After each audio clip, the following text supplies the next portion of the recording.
Գաղտնի կրիստալային համով ջուր պատմական աղբյուրից։ Տիկին Գուհար, շնորհակալություն, որ համաձայնեցիք մեզ այդ զրույցի։ Մենք ինչու ենք այսօր ուզում ձեզ հետ խոսել։ Դուք երեք այլ կանանցից մեկն էիք, ով կառավարության մոտ բողոքի ձայնն էր բարձրացնում, եւ ոչ միայն երեք, դուք մշտապես եղել եք ընդդիմության շարքերում, ձեր բողոքի ձայնն եք բարձրացրել։ Երեք մենք տեսանք ոստիկանները ուժի կիրառման բերման էին ենթարկում ձեր շարքերում կանգնած շատ կանանց, նախ արդյոք ձեր նկատմամբ որևէ ուժի կիրառումի գործադրվել է թե ոչ, եւ ինչպես կգնահատեք ոստիկանների երեկվա պահվածքը։ Բարև Մարիամ ջան, նախ միջև ձեր հարցին պատասխանելը ես կցանկանայի մի փոքր օգտվել առիթից, շնորհավորել մեր Ռոբերտ Քոչարյանի թիմակիցներին, բոլոր աջակիցներին, ովքեր աջակցել են եւ աջակցում են Ռոբերտ Քոչարյանին, մեր առաջին մեծ հաղթանակի արդիվ։ Անցնեմ հարցին, այո, ոստիկանների այդ ուրեմն ուժ կիրառելը կանանց ես չեմ արդարացնում, դա առաջինը մեր կանանց տոնն էր, իրենք չպետք է մեր հանդեպ այդպես վերաբերվեին, եւ մենք միակ ազգն ենք, ես կասեի աշխարհում, ովքեր շատ խաղաղ ցույցեր են անում։ Մենք ոչ մի բան չենք ջարդում, ոչինչ չենք անում, ոչ մի անշնորհքություն չենք անում։ Մենք ընդամենը մեր ձայնն ենք ցանկանում բարձրացնել կառավարությանը իր հրաժարականը տալու համար այդ դավաճանը, իսկ մեր ոստիկաններն այսօր ցավոք սրտի կանգնած ուսի տված պաշտպանում են Ալիևի եւ Էրդողանի ընտրած վարչապետին, որը այսօր մեր երկիրը մենք բոլորս գիտենք, որ ղեկավարում է ոչ թե Փաշինյան Նիկոլ անունով ինչ որ մի դավաճան ստոր արարած, այլ Ալիևն ու Էրդողանը, իսկ մեծ ցավ եմ ես ապրում եւ ինձ հետ մեկտեղ բոլոր այն նվիրված մարդիկ, որ ոստիկանները ցավոք սրտի պաշտպանում են այսօր թուրքական իշխանությանը, որը Հայաստանի իշխանությունը բռնագրաված է իրենցով, ներքին թուրքերով, իրենց են պաշտպանում։ Ինչու որոշեցին ոտքի կանգնեն կանայք, նպատակը որն էր երեկվա ձեր բողոքի ակցիայի եւ ըստ էության մոտ 6 ամիս է արդեն, եթե ոչ ավել, այս փողոցային բողոքի ակցիաները իրականացնում են, բայց գործող իշխանությունը փորձում է կամ ոչ թե փորձում է, գնում է արտահայտ խորհրդարանական ընտրություններին, համեցեք։ Դե գործող իշխանությունը իհարկե կգնա արտահայտ խորհրդական ընտրությունների, որտեղ ինքը վախկոտի մեկն է, երևի վախենում է հրաժեշտ տա իր աթոռից։ Հետո Փաշինյանը շատ փոքր անձնավորություն է, որ ինքը ինչ որ մի բան որոշի, պարզ է մենք բոլորս գիտենք, որ իրեն պահում են, թուրք, ադրբեջանական, անգլիական, բոլորս գիտենք, այդ ուժերը իրեն պահում են։ Ինքը այն անձնավորությունը չէ, հզոր որ ասի ես գնում եմ, ես այն ինքը ոչ մեկ է եւ իր անունն է ոչինչ։ Մեր բողոքի ակցիան ինչի դեմ էր նրան, որ մենք ցանկացանք պարզապես մեր բողոքի ձայնը բարձրացրեցինք, մենք կոչ ենք արել բոլոր մեր զոհված ծնողներին, մեր գերիների ծնողներին, մեր անհետ կորածների ծնողներին, չէ որ դրանք մեր երեխաներն են, մեր զավակներն են, ում Փաշինյանը տարավ եւ հանձնեց մտածված հողին։ Դա այդպես էր, իսկ մեծ ցավ եմ ապրում, որ այսօր ոստիկանները ոչ մի կերպ չեն կանգնում մեր կողքին, չեն կանգնում ինչու համար, մեկը վախենում է, մեկն ասում է պատճառը, ես հարցեր եմ տալիս տարբեր ոստիկանների, մեկը բա մենք ընտանիք ենք պահում, իսկ լավ, ինչպես անենք, մենք ընտանիք չենք պահում, մեր ազգը դարձել է լրիվ ստամոքսային մտածելակերպ ունեցող ազգ, ազգը պետքա պետականորեն մտածի, հրաժարական տվեք, դուք որ ամեն օր վեր եք կենում եւ ձեր այդ համազգեստը հագնում եք ոստիկանների, չէ՞, ուսադիր եք կրում։ Դուք սպա եք, պատիվ ունեք, դուք ինչպես եք այդ ուսադիրները կրում եւ գալիս կանգնում, կարծես թուրք յենիչերներ լինեք մեր հանդեպ։ Եվ ուսի տված, թող գնան մեր Զանգեզուրը, մեր Սյունիքը, Գորի այդ պահեն։ Ոչ թե ուսի տված կանգնած պաշտպանում են Ալիևին եւ Էրդողանին։ Այն մարդուն են պաշտպանում Փաշինյան Նիկոլ անունով, ով Ալիևը իր բռունցքն է ցույց տալիս, ասելով, որ հայոց բանակը աշխարհի ամենաագրեսոր բանակն է եւ իրավունք չունի Հայաստանը բանակ ունենալու։ Եվ իրեն չի պատասխանում այդ դավաճան Նիկոլը, եւ իրենք պաշտպանում են այսօր այդ Նիկոլին։ Իրոք մենք մեր բանակը ագրեսոր է։ Իրոք մենք պետք է բանակ չունենանք։ Դա է մեր վրթովմունքը ոստիկանների հանդեպ, որ այսօր իրենք պաշտպանում են ոչ թե Փաշինյան Նիկոլ անունով ինչ որ մի դավաճան ոչնչության, այլ Ալիևին եւ Էրդողանին։ Պետք է իրենք դա հասկանան։ Ինչ ժառանգություն են իրենք թողնելու, ինչ են իրենք պատասխանելու իրենց երեխաներին։ Մենք բոլորս գիտենք, որ Փաշինյանը խաբում է բոլորին։ Ինչպես ինքը հանձնեց Արցախը։ Մենք դա գիտենք։ Եվ իրենք պաշտպանում են Արցախ հանձնողին, եւ ոչ մեկ թող չարդարացնի ոստիկանների այդ քայլը։ Դա հավասար է դավաճանության։ Դավաճանի կողքին չեն կանգնում, դավաճանին տապալում են։ Դուք Նիկոլ Փաշինյանի հասցեն եւ ոչ միայն այսպիսի արտահայտություն եւ արտահայտություններ եք անում, նոր օրինակ երեք Նիկոլ Փաշինյանը Մոսկվայում էր Ռուսաստանի նախագահի հետ հանդիպմանը, այսօր կառավարության նիստը, այնուհետև Արցախի նախագահ Արայիկ Հարությունյանի հետ են հանդիպել։ Իրենք ըստ էության շարունակում են պնդել, որ վայելում են ժողովրդի սեր ու վստահություն։ Սուտ են խոսում։ Ինչ ժողովուրդ, մի ժողովուրդը ես եմ։ Ոչ մի սեր եւ հարգանք, ոչ Հարությունյան Արայիկը, ոչ Նիկոլ Փաշինյանը իրեն չեն վայելում։ Պարզապես թութակի պես ինքը անդադ կրկնում է, վայելում ենք ժողովրդի սերը եւ հարգանքը։ Վայելում է սեր ու հարգանքը։ Ժողովուրդը այն փոքր մի ժողովուրդն է, որը զոմբի եւ ժեխ է ու քո հետևից գալիս է, դա է ժողովուրդը, հերիք չի ժողովրդի անունից խոսես։ Ժողովուրդը մենք ենք, որ Բաղրամյանում էինք, Դեմիրճանում էինք, հրապարակում էինք, արի մենք էլ ենք ժողովուրդ, դուրս արի, Փաշինյան, քանի անգամ մենք քեզ ասել ենք։ Մենք գիտենք, որ դու վախկոտ ես, դուխով գլխարկը դիր, դուխով վերնաշապիկը թակի, դուրս արի, մենք էլ ենք ժողովուրդ, մեր մոտ էլ խոսա։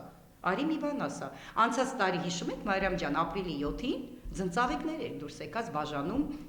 հայ կանանց, հիշում եք, չէ՞։ Բայց տարի ինչ եղավ։ Ոստիկանների ասես պատնեշեք հայոց կանանց դեմ կանգնացրեք։ Ինչու համար։ Դուրս եկեք խոսացեք։ Կամ որ դու ասում ես, ես գելխեղտ եմ։ Ես շատ եմ ուզում այդ հարցին անդրադառնամ։ Չի կարելի նման շակալը իրեն գելխեղտը դա գիտեք ինչ, դա ազնվագույն շուն է, չի կարելի, դու քեզ շան հետ մի համեմատի։ Շունը դա շատ բլագարոտ կենդանի է։ Նվիրված կենդանի, դու շուն չես, դու շակալ ես։ Որ դու գիտես ինչ կենդանի ես Նիկոլ Փաշինյան։ Սև դիավոլ է, չորնը դիավոլ են ասում։ Փոքր, շատ ամենաահավոր կենդանին է, դու այդ կենդանին ես։ Դու գիեն ես։ Գիտեք, որ գիենները ամենաահավոր կենդանիներն են, որոնց միսը ոչ մի կենդանի չի ուտում։ Դու քեզ մի համեմատի գելխեղտի հետ։ Իսկ եթե դու քեզ համեմատում ես գելխեղտի հետ, երբ մենք Բաղրամյանում էինք, եւ իբրև մենք գայլերն ենք, դե ուրեմն գայր մտնեիր մեր այդ գայլերի ողմակի մեջ եւ խեղտեիր մեզ։ Մի տեսնեմ ինչպես ես մտնում։ Դուրս արի, առանց քո տիկնապահների, առանց քո այդ ոստիկանների հետ, որ սա մանկապարտեզում ասենց որ զիլինա են կազմում ոստիկաններով դու էլ մեջտեղ կանգնած։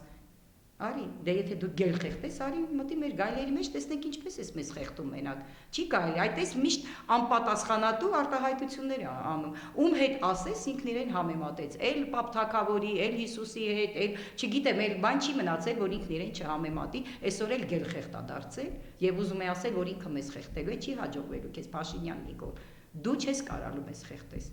Մենք քեզ հաղթելու ենք։ Մեր ընդդիմությունը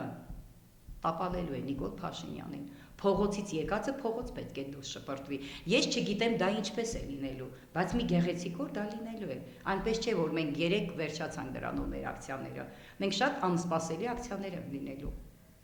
Եվ հավատա, որ մեծ թվով շատ ժողովուրդ են դուրս գալու, եւ ես ուզում եմ նաեւ օգտվել առիթից մի այսպիսի ուրեմն կոչս ուզում եմ հղեմ մեր գերիներին,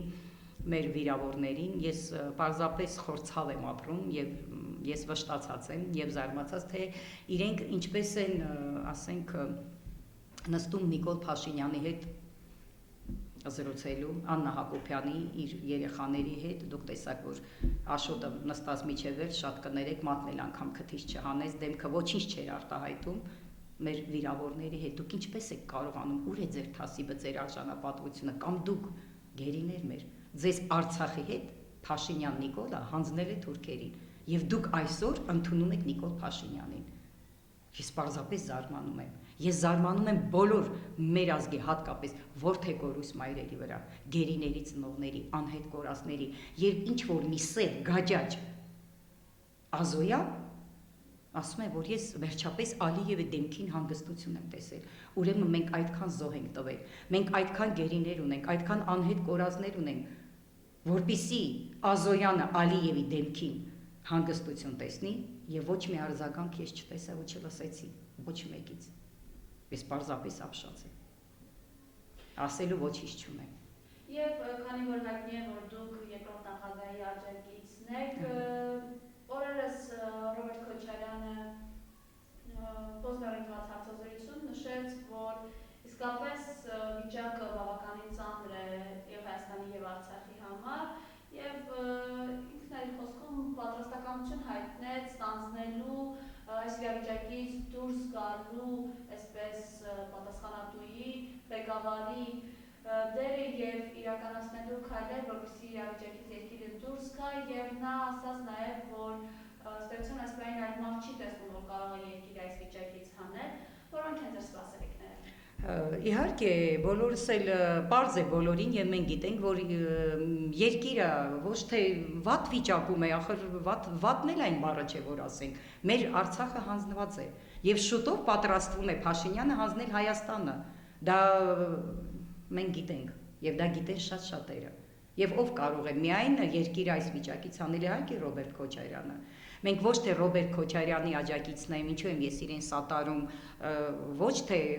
կան, չէ, օրինակ այս նիկոլական զոմբիներ, մենք այդպես չենք, պարզապես ես շատ փայլուն լավ գիտեմ Ռոբերտ Քոչարյանի կենսագրությունը, վերջապես ես էլ եմ ծնունդով արցախցի։ Ես գիտեմ Ռոբերտ Քոչարյանի ծնողներին, թե ինչ արիստոկրատ ընտանիքից է Ռոբերտ Քոչարյանը, ով են իր ծնողները, ով է ինքը, ինչ մարտական ուղի ունի անցած։ Մենք չմոռանանք Ռոբերտ Քոչարյանը ինչ Հայաստան է ժառանգել Լևոն Տեր-Պետրոսյանից։ Հարուստ սովետական Հայաստանը Լևոն Տեր-Պետրոսյանը -0 է հասցրել։ Պատերազմից հետո Ռոբերտ Քոչարյանը ընդունել է այդ -0 հասցրած ավերված Հայաստանը, որ ոչ լույս չկար, գազ չկար, ինչ չկար։ Երկրաշարժից հետո Հայաստանը, պատերազմից հետո Հայաստանը եւ եկեք չմոռանանք, որ այդ 10 տարիների ընթացքում ինչպիսի վերել կապրեց հայկական աշխարհը, ինչպիսի բանակ ստեղծվեց։ Եվ դուք եք հավատում, որ հստակ Ես եւ հավատում եմ եւ գիտեմ, որ Ռոբերտ Քոչարյանն է լինելու մեր նախագահան եւ ես այո մեծ սպասելիքներ ունեմ, մենք դեռ շատ բան ունենք անելու, մենք Արցախի չլուծված հարցեր ունենք, մենք Արցախ ունենք հանձնված, մենք պետք է Արցախի հարց լուծենք, մենք պետք է կանգնեցնենք Հայաստանի հանձնումը թուրքերի, դա միայն Ռոբերտ Քոչարյանը կարող անել եւ ազգը պետք է հիմա շատ լավ հասկանա, որ մեր թիվ 1 ողերին թշնամի մեր ներքին թուրքերն են, ովքեր հիմա կատարում են լրիվ թուրքերի հրամանները։ Իրենք են մեր թիվ 1 թշնամին, ես այդպես եմ համարում, իսկ թիվ 2 թշնամին նոր Ալիևն, Էրդողան, Թուրքիա եւ Ադրբեջանն է։ Երկիրը պետք է մաքրենք թիվ 1 թշնամիներից, մինչև չմաքրվենք, մենք չենք կարողանալու առաջ գնանք։ Իսկ ինչպես պետք է մաքրենք, ազգը պետք է ոտքի կանգնի։ Ես դիմում եմ իմ հայրենակիցներին, զգոն եղեք, մի հավատացեք այդ ստախոսին, տեսեք ինչ արեց Արցախի հետ, գնաց ասեց Հայաստանը, Արցախը եւ վերջ, եւ ինչ արեց, հանձնեց թուրքերին, հիմա ամեն օր, ժամ առ ժամ, րոպե առ րոպե Հայաստանի հողերն է հանձնում, ինչ է ցանկանում անել, Նիկոլի պլանները ինչ է, որպիսի Հայաստանն էլ չէ հանձնի թուրքերին, ճանապարհը բացի Ադրբեջանի Թուրքիայի, դա ինչպես եք դուք պատկերացնում, ես ոչ մի ձև չեմ պատկերացնում, բերի ուրեմն ադրբեջանցիներին, թուրքերին լցնի Հայաստան եւ Արարատյան դաշտավայրի մեր հայրենակիցներին եմ դիմում, որ այդքան մեծ թվով դուք նիկոլականներ եք, դուք լավ իմացեք, որ դուք լրիվ անկում եք ապրելու, դուք չեք կարողանալու ձեր միրգը, բանջարեղենը, դուք ոչինչ չեք կարողանալու վաճառել։ Սկզբից սահմանները բացելու եք, թուրքական այդ թունավորված ամեն ինչը բերի մեր Հայաստան, դուք ոչինչ չեք կարողանալու վաճառել, իսկ շատ գեղեցիկ մի գեղեցիկ օր սեպտեմբերի 27 է լինելու Հայաստանում, թուրքերը Հայաստանում, սահմանները բաց, բանակ չունենք եւ այդպես հանձնելու է Հայաստանը թուրքերին եւ Ադրբեջանին։ Վերջ։ Մենք հիմա կանգնած ենք աշխարհաքաղաքագրական շատ ճակատագրական պահ է Հայաստանի համար։ Լինել չլինել։ Հիմա ինչ, գնանք Նիկոլ Փաշինյանի հետ ինքնաոչնչացման, թե Ռոբերտ Քոչարյանի հետ հզորացման։ Ազգ որոշեք։ Չնայած ինչ էլ դուք որոշեք, ես գիտեմ, համոզված եմ, որ մենք հաղթելու ենք, մենք կրելու ենք մեր հզոր ղեկավարի հետ միասին։ Շնորհակալ եմ։